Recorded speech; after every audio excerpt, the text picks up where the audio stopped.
اور exam hall میں بٹھا دوں اور بچوں سے کہوں کہ آپ یہاں پر بڑے بڑے ڈیاگرام جو ہے بنا کے بتائیے، بچے کہیں گے کہ ہم امتحان کے لیے تیار ہیں. لیکن امتحان صرف ذہن کی معلومات سے نہیں ہوتا، بلکہ جس طرح کا امتحان ہوتا ہے اس طرح کے وسائل بھی فراہم کرنا ضروری ہوتا ہے. جس کا جیسا ایگزام ہوگا، ایگزام کے لیے اس طرح کے ٹولز، اس طرح کے انسٹرومنٹس کا مہیا کرانا بے حد ضروری ہوتا ہے. نہیں، پھر میں مثال کا سہارا لوں. مثال کے طور پر اگر کوئی چاول حاصل کرنا چاہے، چاول کے پودوں کی کاشت لگانا چاہے، تو چاول کے پودے کو کہاں پر کاشت کیا جاتا ہے، کہاں پر بویا جاتا ہے؟ ہاں، چاول کے پودے کو ہمیشہ پانی میں بویا جاتا ہے، اور گیہوں کے پودے کو ہمیشہ خشکی میں بویا جاتا ہے. اگر میں آپ سے کہوں کہ ایک سال آپ گیہوں کے پودے کو پانی میں اگا دیجئے، چاول کے پودے کو خشکی میں اگا دیے، تو آپ کیا جواب دیں گے؟ کہیں گے نہیں مولانا، یہ اصول کے خلاف ہے، بونے کو ہم بو دیں گے، لیکن اگر گیہوں کا پودا پانی میں لگے گا تو منزل کمال کو طے نہیں کر پائے گا. بالکل اسی طرح سے اگر چاول کے پودے کو ہم خشکی میں لگا دیں گے تو وہ اپنے منزل کمال تک نہیں پہنچ پائے گا. ایک معمولی زراعت کرنے والے کو اس بات کا علم ہے کہ کون سی چیز کو کہاں پر بوئیں گے تو اچھا نتیجہ نکلے گا. کبھی کبھی ہم خدا سے گلا کرتے ہیں، فلاں کو دولت دے دی، فلاں کو اولاد دے دی، فلاں کو مقام دے دیا، مجھے بھی اولاد دے دیتا، مجھے بھی بیٹے دے دیتا، مجھے بھی دولت دے دیتا، پھر دولت کے ذریعے میرا امتحان لیتا. نہیں عزیزوں، جس طرح سے چاول کا پودا ہمیشہ پانی میں بونے سے کامیاب ہوتا ہے، گیہوں کا پودا ہمیشہ خشکی میں بونے سے کامیاب ہوتا ہے، اللہ کو بہتر طریقے سے معلوم ہے کس بندے کو کس حال میں رکھوں گا تو اس کے لیے بہتر ہوگا. لہذا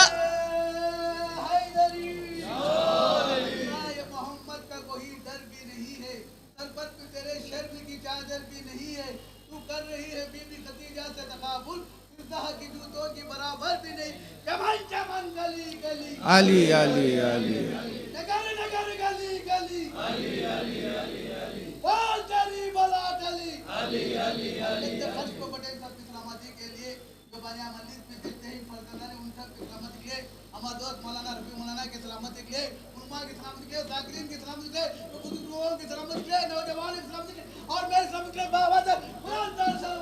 اللہ. تو سورہ بقرہ کی ورس نمبر 155 نے اللہ سبحانہ و تعالیٰ نے خلقت کا فلسفہ بیان کیا. کہا کہ دیکھو دنیا میں آئے ہو تو امتحان سے خالی نہیں، جو بھی دنیا میں آیا ہے اسے امتحان سے گزرنا ہوگا. اب تمہیں حق نہیں ہے کہ تم امتحان کو چوز کرو، بلکہ اللہ سبحانہ و تعالیٰ تمہارا خالق ہے، تمہارا کریٹر ہے، وہ بہتر طریقے سے جانتا ہے کہ کس بندے کو کس حال میں رکھوں گا تو اس کے لیے بہتری ہوگی. اچھا، ہمارا کام ہے امتحان سے گزرنا. اگر ہم امتحان سے اچھی طرح سے گزر گئے تو خداوند عالم ہمیں ایک ریوارڈ عطا کرے گا اگر ہم امتحانوں پر صبر کریں گے. آیت نمبر 156 میں سورہ بقرہ میں اللہ سبحانہ وتعالیٰ دوبارہ ڈکٹیٹ کرتا ہے اور ارشاد فرماتا ہے وبشر الصابرین، جو لوگ امتحان میں صبر سے کام لیں گے ایسے بندوں کو بشارت دے دو جو مصیبت کے پڑنے پر صبر کا مظاہرہ کرتے ہیں اور زبان سے یہ جملہ نکالتے ہیں انا للہ و انا الیہ راجع. ہمارا کچھ نہیں، وہاں سے آئے تھے، پلٹ کر وہیں جانا ہے. مختصر زندگی 50 سال 60 سال 70 سال 80 سال 100 سال یہ جو ہمیں ملی ہے یہ امتحان کے لیے ملی ہوئی ہے، اور اس امتحان میں ہماری ذمہ داری، ہماری ریسپانسبلٹی یہ ہے کہ ہم صبر اور پیشنس کا دامن نہ چھوڑیں. دیکھیں، صبر اتنی بڑی چیز ہے کہ تقریباً قرآن مجید میں 100 سے زیادہ مقامات پر اللہ نے صبر کا تذکرہ کیا ہے اور صبر کو بڑی بڑی چیزوں کے ساتھ رکھا ہے. مثال کے طور پر کہا استعینوا بالصبر والصلاۃ، تم مدد حاصل کرو نماز سے اور صبر سے، یا وتواصوا بالحق وتواصوا بالصبر، یعنی حق کے ساتھ اللہ سبحانہ و تعالیٰ نے صبر کو رکھا ہے. اچھا، علماء تحریر فرماتے ہیں کہ انسان کے کامیابی کی جو ماسٹر کی ہے اس کا نام پیشنس اور صبر ہے.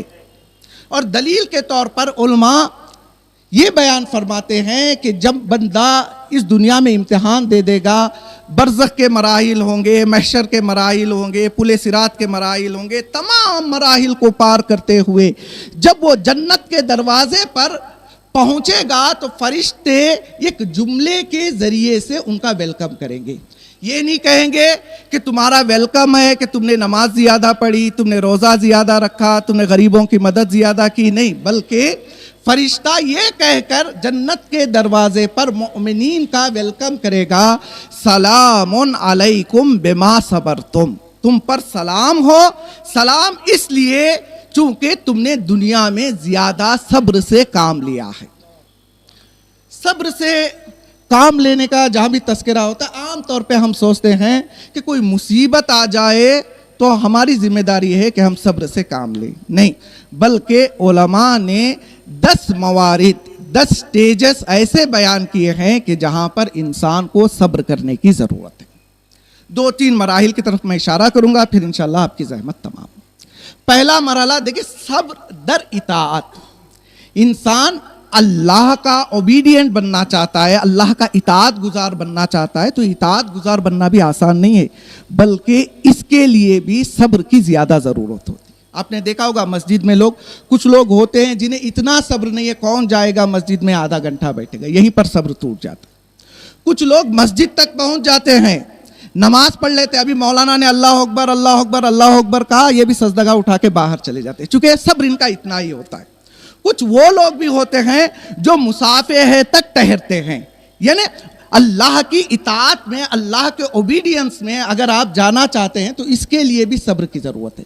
اور کبھی کبھی صبر کی ضرورت ہوتی ہے گناہوں سے بچنے کے لیے. دیکھیں، گناہوں سے بچنا آسان نہیں ہے. اللہ نے انسان کو اس طرح سے کریٹ کیا ہے کہ بڑا عجیب ہے یہ انسان. مثال کے طور پر اللہ نے فرشتوں کو خلق کیا تو صرف اور صرف ان کے اندر خیر کو رکھا. حیوانوں کو خلق کیا تو ہر حیوان کے اندر 2-4 خصوصیات رکھ دی، 5ویں خصوصیت وہ چاہے تب بھی ان کے اندر آ نہیں سکتی. مثال کے طور پر کتا کسی کو دیکھے گا بھونکے گا یا مالک کی وفاداری کرے گا. لومڑی ہمیشہ اپنے مقصد کے بارے میں سوچے گی. شیر جہاں پر گوشت دیکھتا ہے ہمیشہ وہ حملہ کرتا ہے. اگر گوشت کو دیکھ کر شیر آ کر حملہ کرے تو شیر سے یہ نہیں کہہ سکتے کہ تم نے غلط کیا، چونکہ اس کی فطرت ہی یہی ہے، اس کا نیچر ہی یہی ہے. اللہ نے اسی طرح سے اسے کریٹ کیا ہے کہ جہاں پر وہ گوشت کو دیکھے اپنے آپ کو آگے بڑھائیں. فرشتے ہمیشہ اچھائیوں میں دکھیں گے. اسی لیے اگر کوئی انسان ہمیں مل جائے جس کی صفات اچھا ہو تو ہم اس کی تعریف کرتے ہیں کہ یہ فرشتہ صفت آدمی ہے، ان کے اندر سے شر صادر ہونے والا نہیں ہے. لیکن اللہ نے انسان کو ایسے بنایا ہے کہ ایک طرف سے خیر کے محرکات بھی اس کے اندر رکھے، ایک طرف سے شر کے محرکات بھی اس کے اندر رکھے. اور انسان کے اندر یہ کیپیسٹی ہے کہنے کو میری ایک شکل ہے، لیکن میں چاہوں تو اپنی ایک شکل کو 1000 چہروں میں بدل سکتا ہوں. اور انسان کی فطرت یہی ہے، انسان اگر اس کے مطلب میں ہو تو کبھی شیر بن جاتا ہے، کبھی لومڑی بن جاتا ہے، کبھی کتا بن جاتا ہے، کبھی بلی بن جاتا ہے یا نہیں؟ لہٰذا انسان کو چاہیے کہ اگر وہ چاہتا ہے کہ اپنے آپ کو حیوانی صفات سے دور رکھے اور اللہ کی اطاعت میں زندگی بسر کرے تو اس کے لیے بھی صبر کی ضرورت ہے. اچھا، کبھی دوسروں کی مدد کرنے کے لیے بھی صبر کی ضرورت ہے. ایسے ہی انسان اپنے جیب سے کچھ نکال کر دوسروں تک نہیں پہنچاتا ہے. نہیں، میں بات کو پہنچانے کے لیے یہاں پر ایک مختصر سی داستان بیان کروں گا، پھر انشاءاللہ اپنی بات کو آگے بڑھاؤں گا. دیکھیے، سب کے گھروں میں مفاتیح الجنان موجود ہے نہیں ہے؟ سب کے گھروں میں ہے بھئی مفاتیح الجنان. یہ جو کتاب ہے مفاتیح الجنان کے مؤلف اور آتھر کون ہے اگر میں آپ سے پوچھوں؟ شیخ عباس قمی ہے. شیخ عباس قمی کے ایک استاد ہوا کرتے تھے، ان کا نام ہے شیخ عباس نوری. انہوں نے اپنی زندگی میں کتاب تحریر فرمائی، کتاب کا نام رکھا دار السلام. اچھا، یہ شیخ عباس قمی تحریر فرماتے ہیں اپنی ایک کتاب منازل الاخرہ میں کہ میں نے اپنی استاد کی کتاب دارالسلام پڑھی، میں نے کتاب نہیں دیکھی، وہ تحریر فرماتے ہیں میں نے اپنے استاد کی کتاب پڑھی، میرے استاد نے اپنی کتاب دارالسلام میں ایک واقعہ تحریر فرمایا۔ یہ جو پوری کتاب تھی دارالسلام، اس کا کانٹینٹ یہ تھا کہ جو بزرگ علماء اس دنیا سے چلے گئے، خواب میں آ کر وہ جو اپنے دوستوں سے وہاں کے حالات بیان کرتے تھے، ان حالات کو انہوں نے کتاب میں جمع کیا اور کتاب کا نام رکھا دارالسلام۔ شیخ عباس قمی تحریر فرماتے ہیں میرے استاد شیخ عباس نوری نے اپنی کتاب دارالسلام میں یہ داستان تحریر فرمائی ہے کہ ایک دن میرے استاد شیخ عباس نوری نے خواب میں اپنے ایک دوست کو دیکھا کہ جن کا نام مرزا خلیل تہرانی تھا، تہران کے رہنے والے تھے، نام مرزا خلیل تھا۔ اب یہ مرزا خلیل کو ان کے استاد خواب میں دیکھتے ہیں کہ مرزا خلیل جنت کے محلوں کے مالک بن چکے ہیں۔ اب یہ مرزا خلیل سے پوچھتے ہیں کہ اچھا دوست، تمہاری حالت تو اچھی ہے وہاں پر، ذرا مجھے بتاؤ کہ اللہ سبحانہ و تعالیٰ نے بڑے بڑے پیلیسز جو تمہیں عطا کیے ہیں یہ کس وجہ سے عطا کیے ہیں؟ کیا تمہاری نماز کی وجہ سے؟ کہا نہیں، نماز کا ریوارڈ بھی ملے گا، ابھی نہیں ملا ہے۔ روزے کی وجہ سے؟ نہیں۔ کیا تم نے حوزے میں پڑھائی کی تھی اس لیے؟ نہیں۔ کیا تم نے دوسروں کو پڑھایا تھا؟ نہیں۔ کیا تم نے مجالس پڑھی تھی؟ نہیں۔ یہ سارے ریوارڈ ہیں، ابھی اس کی نوبت نہیں آئی ہے۔ اب یہ خواب میں بتاتے ہیں میں نے زندگی میں ایک چھوٹا سا عمل انجام دیا تھا، اس عمل کے بدلے میں اللہ سبحانہ و تعالیٰ نے مجھے جنت میں یہ محلات دیے ہیں۔ اب خواب میں جب یہ پوچھتے ہیں بتاؤ تمہارا عمل کون سا تھا، تو مرزا خلیل تہرانی جو شیخ عباس نوری کے دوست تھے، خواب میں اپنے دوست سے واقعہ جو بیان فرماتے ہیں کہ اے دوست، جس زمانے میں تم چھوٹے چھوٹے طالب علم تھے اور ہم مدرسہ فیضیہ، خم میں ایک مدرسہ ہے شہزادی کے روزے سے لگا ہوا مدرسہ فیضیہ میں جب ہم درس حاصل کر رہے تھے، اس زمانے میں نے ایک چھوٹا اچھا کام جو ہے انجام دیا تھا، جس کے بدلے میں اللہ سبحانہ و تعالیٰ نے محلات مجھے عطا کیے۔ پوچھا گیا وہ کون سا چھوٹا کام تھا، تو مرزا خلیل تہرانی اپنے دوست سے خواب میں یہ بیان فرماتے ہیں کہ حالات کچھ ایسے تھے کہ کئی دنوں سے شہریہ نہیں ملا تھا، تنخواہ نہیں ملی تھی، میرے پاس پیسے نہیں تھے، سردی کا بھی زمانہ تھا، یہاں تو ایسے ویسے چلا لیں گے لیکن ایران وغیرہ میں سردی کا جب موسم ہوتا ہے بخاری کے بغیر گزارا نہیں ہے۔ اس زمانے میں بخاری تیل سے چلا کرتی تھی۔ اب یہ کہتے ہیں ایک طرف سے سردی مجھے پریشان کر رہی ہے، دوسری طرف سے بھوک پریشان کر رہی ہے۔ 2-3 دن میں نے اسی حالت میں گزار دیے۔ 2-3 دن کے بعد کہیں سے کچھ مختصر پیسہ میرے ہاتھ لگا۔ جیسے پیسہ میرے ہاتھ میں آیا، میں نے سوچا کچھ پیسے سے کھانے کا سامان خریدوں گا، کچھ پیسے سے تیل خریدوں گا۔ یہ نیت کر کے میں مدرسے کے باہر نکلا تھا، میں نے دیکھا سردی کے موسم میں یہ خاتون اپنے 2 بچوں کو لے کر بیوی کے روزے کے سامنے بیٹھی ہوئی ہے۔ میں اس کے قریب پہنچا، میں نے کہا محترمہ، ٹھنڈ کا موسم ہے، سردی کا موسم ہے، بچوں کو لو اور جلدی گھر چلے جاؤ، بچوں کو اگر سردی لگ گئی تو کافی مشکلات کا سامنا کرنا پڑے گا۔ تو اس محترمہ نے مجھ سے کہا کہ اگر گھر ہوتا تو میں گھر چلی جاتی، میں خم کی رہنے والی نہیں ہوں، میں کسی دوسری شہر کی رہنے والی ہوں، میرے شوہر کا انتقال ہو گیا، یہ 2 یتیم بچے ہیں، میں بیوہ ہوں۔ کسی نے مجھ سے کہا تھا کہ یہاں تمہیں مدد ملنے والی نہیں ہے، اگر مدد چاہتی ہو تو شہر خم چلے جاؤ، شہر خم میں بہت سارے لوگ ہیں، کوئی نہ کوئی تمہاری ہیلپ کر دے گا۔ میں اسی امداد کی امید لیتے ہوئے شہر قم آئی ہوئی ہوں۔ تو مرزا خلیل تہرانی کہتے ہیں کہ جیسے ہی میں نے اس عورت کی باتوں کو سنا، 3 دن کی بھوک بھی بھول گیا، 3 دن سے جو میں سردی جھیل رہا تھا اس سردی کو بھی بھول گیا، جو کچھ پیسہ میرے پاس تھا میں نے اپنا خیال نہیں کیا، بلکہ اس محترمہ سے کہا میرے ساتھ بچوں کو لو اور مسافر خانے چلو۔ مسافر خانے میں ان کو لے کر گیا، کچھ کھانے پینے کا انتظام کیا، کچھ پیسے مسافر خانے کے مالک کو دیے، اور میں نے اس سے درخواست کی کہ کل صبح باقی کے پیسے میں لے کر آ جاؤں گا۔ اس محترمہ کو، اس کے یتیم بچوں کو میں نے مسافر خانے بھیج دیا، اور پھر واپس اسی بھوک، اسی سردی کی تکلیف کے ساتھ واپس میں اپنے کمرے میں آ گیا۔ اب رات بھر ایک طرف پھر جو ہے بھوک ستا رہی ہے، پھر سردی ستا رہی ہے، تیسرا ٹینشن بھی بڑھ گیا ہے، صبح اٹھ کر مسافر خانے میں اس کا پیسہ بھی دینا ہے۔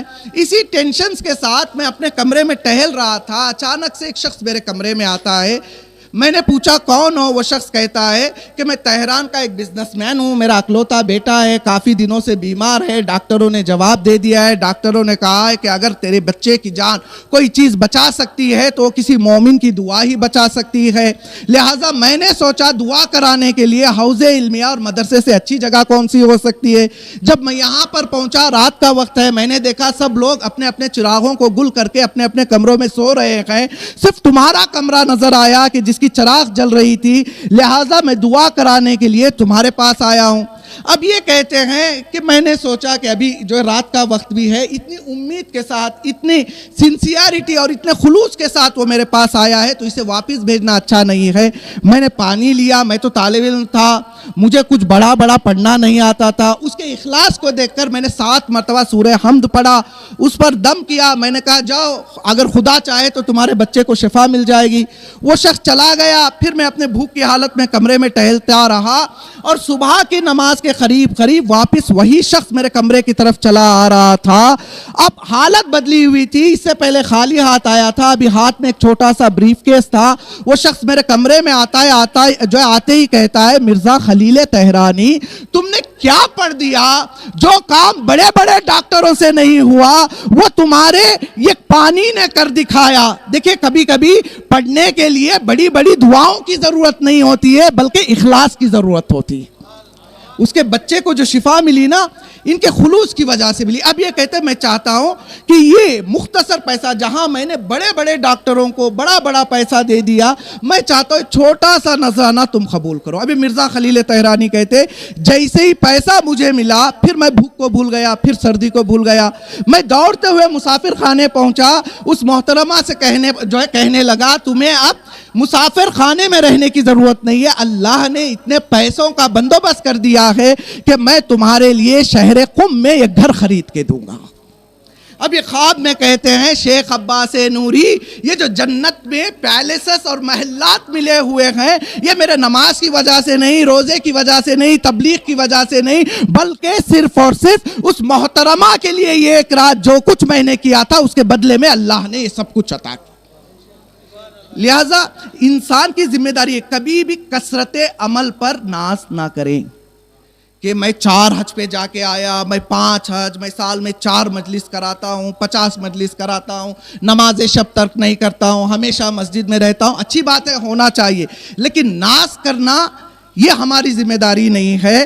پتہ نہیں بڑے بڑے عمل ہمارے ضائع ہو جائیں اور زندگی میں کوئی ایک عمل، آپ یقین کیجئے جب ہم دوسری دنیا میں پہنچیں گے تو یہ جو ہمیں یاد رہ گئے ہیں وہ اعمال ہمارے کام نہیں آئیں گے، بلکہ جن کاموں کو ہم نے انجام دے کر بھلاپے کے سپرد کر دیا ہے وہی ہمارے نجات کا سامان بنے گی۔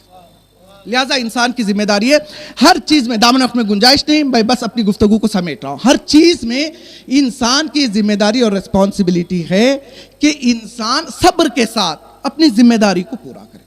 اللہ سبحانہ وتعالیٰ نے زیادہ ذمہ داریاں نہیں دی ہیں، انسان کے حوالے 2 طرح کی ذمہ داریاں دی ہیں۔ کبھی کبھی انسان ایک ذمہ داری پوری کرتا ہے، دوسری ذمہ داری میں سست پڑ جاتا ہے، کبھی کبھی دوسری ذمہ داری اچھی طرح سے انجام دیتا ہے، پہلی ذمہ داری میں سست پڑ جاتا ہے۔ نہیں، 2 ذمہ داریاں۔ پہلی ذمہ داری اللہ اور ہمارے درمیان کچھ ڈیوٹیز ہیں کہ جنہیں ہمیں انجام دینا ہوگا۔ نماز یہ کسی دوسرے کے لیے نہیں نا، میرا اور میرے پروردگار کا معاملہ ہے۔ روزہ، حج، زکوٰۃ، یہ سارے وہ چیزیں ہیں جو میرے اور میرے پروردگار کے درمیان ہیں۔ تو ایک پارٹ وہ ہمارے اوپر ذمہ داریاں ہیں جو میرے اور میرے پروردگار کے درمیان ہیں، اور دوسرا پارٹ میرے اور میرے ساتھ زندگی بسر کرنے والوں کے ساتھ میرا کیسا رویہ ہے، یہ میری ذمہ داری ہے۔ اسی لیے علماء تحریر فرماتے ہیں مفاتیح جنان میں جو کچھ ہے پارٹ 1 ہے، اس میں اللہ اور ہماری ذمہ داریاں بیان کی گئی ہیں، لہٰذا ضرورت ہے ایک دوسری مفاتیح جنان لکھی جائیں کہ جس میں بندوں کو دوسرے بندوں کے حقوق کو سمجھایا جائے۔ دیکھیں انسان اگر ایک معاشرے میں زندگی بسر کرتا ہے تو میں گھر میں بیٹھ کر تو زندگی بسر نہیں کرتا۔ پہلے گھر ہے تو گھر میں ماں ہے، باپ ہے، بھائی ہیں، بہن ہیں، پڑوسی ہیں، دوست ہیں، اساتذہ ہیں، معاشرے کے بڑے حضرات ہیں، ہے یا نہیں؟ اور ہر انسان کا دوسرے انسان کے لیے کوئی نہ کوئی وظیفہ ضرور ہے۔ مثال طور پر میں نے آپ کو کبھی نہیں دیکھا، آپ کے اور میرے درمیان بھی کوئی نہ کوئی ذمہ داری ضرور ہے. جو ذمہ داری آپ کی میرے اوپر ہے مجھے ادا کرنا چاہیے, جو ذمہ داری میری آپ کے اوپر ہے وہ آپ کو ادا کرنا چاہیے. جب اللہ سبحانہ و تعالیٰ نے دوسرے پارٹ کا آغاز کیا تو سب سے پہلی ذمہ داری جو اللہ سبحانہ و تعالیٰ نے بندوں کے کاندھوں پر رکھی وہ ذمہ داری کیا تھی؟ وَقَضَىٰ رَبُّكَ أَلَّا تَعْبُدُوا إِلَّا إِيَّاهُ وَبِالْوَالِدَيْنِ إِحْسَانًا. جب بندوں کی بات آتی ہے بہت ساری ذمہ داریاں ہیں. کبھی کبھی انسان دوسری ذمہ داریوں میں اتنا محو ہو جاتا ہے, یہ جو پرائمری ذمہ داری ہے اس کا خیال ہی نہیں آتا. معاشرے میں بڑے سوشل سروسر ہیں, یہ بڑی خدمت کرنے والے ہیں, یہ دوسروں کی مدد کرنے والے ہیں. نہیں, سب سے پہلے انسان کے کامیابی کا سرٹیفکیٹ حاصل کرنا ہے تو وہ اس کے والدین دے سکتے ہیں. اللہ نے کہا وہ بالوالدین احسانہ, پہلی ذمہ داری والدین کے ساتھ احسان کرو. احسان پھر وہی بات آ گئی, جس طرح بلا کا معنی ہماری بلا کا نہیں ہے ویسے احسان کا معنی بھی ہمارے والے احسان کا معنی نہیں ہے. اردو میں احسان کسے کہتے ہیں؟ مثال کے طور پر آپ نے مجھے ضرورت کے وقت 5,000 دیے, پھر آپ کو ضرورت پڑی, آپ نے مجھے کال کیا کہ مولانا آج کل ویسے قرضہ کوئی دیتا نہیں ہے, لوگوں کی بخیلی دوسری طرف, لیکن جو لوگ قرضہ لیتے ہیں نا انہیں بھی ادا کرنے کا خیال نہیں ہوتا. 2-4 لوگ ایسا کرتے ہیں, ضرورت پڑ جائے سب کہتے ہیں نہیں بھئی اب جو ہے نہ قرضہ دینا ہے نہ 5 سال 10 سال اس کے پیچھے ٹہلنا ہے. نہیں, جیسے انہوں نے مجھے 5,000 دیا مجھے 5,000, ان کو ضرورت پڑی, میں واپس لے گیا تو انہوں نے مجھ سے کہا مولانا آپ نے اچھے وقت میں دیا, آپ کا احسان ہے. میں کہوں گا احسان کیسا بھائی؟ احسان وہاں ہوگا جب میرا استحقاق نہ ہو, جب میں حقدار نہ ہوں پھر بھی مجھے عطا کیا جائے تو وہاں احسان کا لفظ صحیح ہوگا. یہ تو آپ کا پیسہ ہے, یہ تو آپ کا پیسہ ہے, میں آپ کو جو ہے واپس لوٹا رہا ہوں, اس میں احسان کی کوئی بات نہیں ہے. اللہ کیا کہہ رہا ہے؟ وَبِالْوَالِدَيْنِ احسانہ. والدین کے لیے کوئی کام کرو تو یہ نہ سوچو کہ تم نے والدین پر کوئی ایسا حق ادا کر دیا ہے کہ جس کے وہ حقدار نہیں تھے. ایسا بالکل سوچنا نہیں چاہیے. اور احسان کا مطلب عربک میں احسان حسن سے لیا ہے. حسن کہتے ہیں کسی کام کو خوبصورتی کے ساتھ انجام دینا. کوئی بھی کام کرو خوبصورتی کے ساتھ انجام دو. نہیں, مثال اگر والدین کی خدمت کرنا ہے تو تھوڑا پیچھے چلے جاؤ. بچپنے میں ماں نے یہ نہیں کہا تھا تمہیں کپڑے کی ضرورت ہے لو کپڑا, تمہیں کھانے کی ضرورت ہے نہیں, بلکہ کپڑا اس کی نظر میں جو اچھا کپڑا تھا وہ خریدا. صرف کپڑے کا انتظام نہیں کیا, بڑے لاڑ اور پیار کے ساتھ کپڑا پہنایا. صرف کھانے کا انتظام نہیں کیا, کہا کہ کھانا ہو تو کھاؤ, جانا ہو تو جاؤ. نہیں, جب ہمارا موڈ نہیں تھا تب بھی بڑے لاڑ کے ساتھ ہمیں کھلایا. اللہ کہہ رہا ہے کہ ایک دور وہ تھا تم چھوٹے تھے, والدین کا رویہ یہ تھا, اب ایک دور وہ آئے گا تم بڑے ہو جاؤ گے, والدین بچپنے کی طرف چلے جائیں گے, تو بالکل ویسا ہی خیال رکھنا جیسا تمہارا خیال تمہارے ماں باپ نے بچپنے میں رکھا تھا.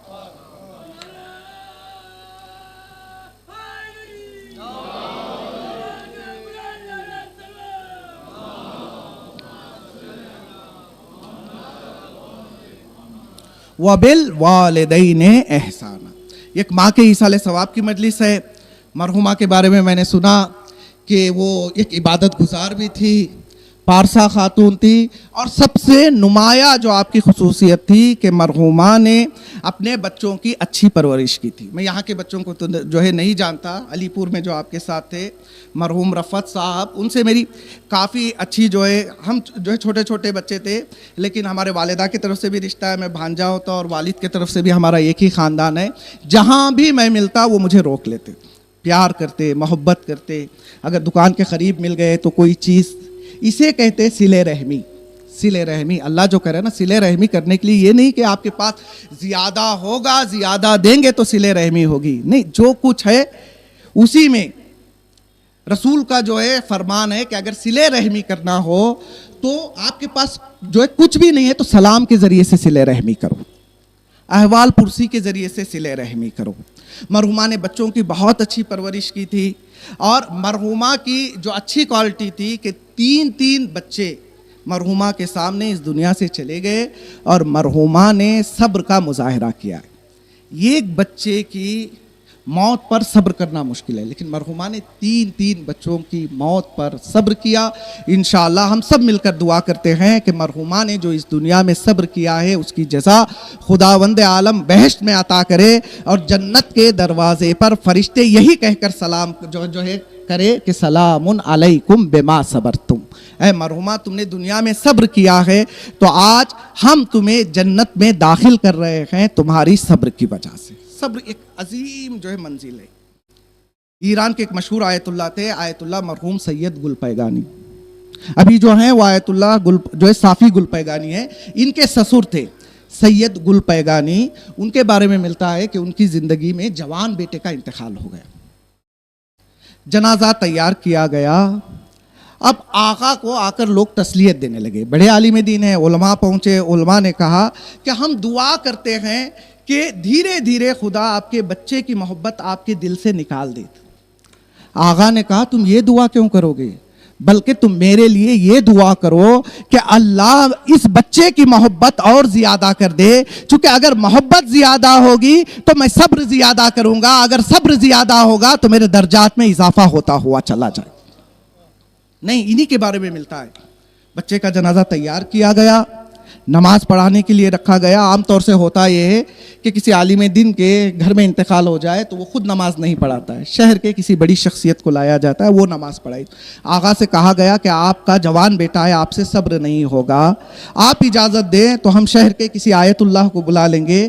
تو انہوں نے کہا نہیں، میرے جوان بیٹے کی نماز مجھے ہی پڑھانے دو، چونکہ مجھے پتا ہے کہ نماز جنازہ صرف نماز نہیں ہوتی ہے بلکہ ایک طرح کی دعا ہوتی ہے، اور مجھے یہ بھی معلوم ہے بچوں کے حق میں والد کی دعا جلدی قبول ہوتی ہے۔ دیکھیں صبر کی یہ منزل ہے کہ جوان بیٹے کا جنازہ ہے اور بوڑھا باپ اس نیت سے نہیں کہ میں پڑھا دوں گا، بلکہ کہا اس نیت سے کہ میری دعا میرے بیٹے کے حق میں قبول ہو جائے۔ ماں جوان ہو چلی جائے تب بھی ماں ہے، ماں بوڑھی ہو چلی جائے تب بھی ماں ہو، ماں 20 سال کی بھی ماں ہوتی ہے، 50 سال کی ماں ہوتی ہے، 100 سال کی ہو تب بھی ماں ہوتی ہے۔ دیکھیں جانے میں فرق ہوتا ہے۔ مرحومہ کے بچوں سے میں کہوں گا خداوند عالم آپ کو صبر عطا کرے، لیکن پھر بھی مرحومہ نے اپنی پوری زندگی بسر کی، نارمل ایج کے حساب سے، نارمل طریقے سے اس دنیا سے گئی۔ چلیے میں آپ کو مدینے کے ایک گھر لے چلوں گا جہاں ماں کی عمر صرف 18 سال ہے، چھوٹے چھوٹے بچے اس ماں کے پاس ہیں، اور امت نے اتنے مظالم اس ماں پر ڈھائے ہیں کہ فاطمہ علی کو بٹھا کر وصیت کرتی ہے کہ اے علی میں جلدی ہی اس دنیا سے جانے والی ہوں، اے علی جب میں اس دنیا سے چلی جاؤں تو غسلنی فی اللیل وکفنی فی اللیل ودفنی فی اللیل، اے علی مجھے رات کی تاریکی میں غسل دینا، اے علی مجھے رات کی تاریکی میں کفن پہنانا، اے علی مجھے رات کی تاریکی میں دفن کرنا۔ لو عزادارو وہ وقت بھی آیا جب مولا شہزادی کی وصیت کے مطابق شہزادی کو غسل دے رہے تھے، غسل دیتے دیتے مولا نے ایک چیخ ماری، غسل سے فارغ ہوئے باہر نکلے، سلمان نے ہاتھوں کو جوڑا، مولا آپ تو فاتح خیبر و خندق ہیں، آپ نے یہ چیخ کیوں ماری؟ علی نے کہا سلمان فاطمہ اتنی بڑی صابرہ تھی، پہلو شکستہ ہو گیا، فاطمہ نے مجھے نہ الا لعنت اللہ علی القوم الظالمین سیعلم الذین ظلموا ای منقلب ینقلبون۔ بار الہ پروردگارہ تجھے واسطہ ہے محمد و آل محمد کا، ہمارے اس مختصر سے عمل کو قبول فرما۔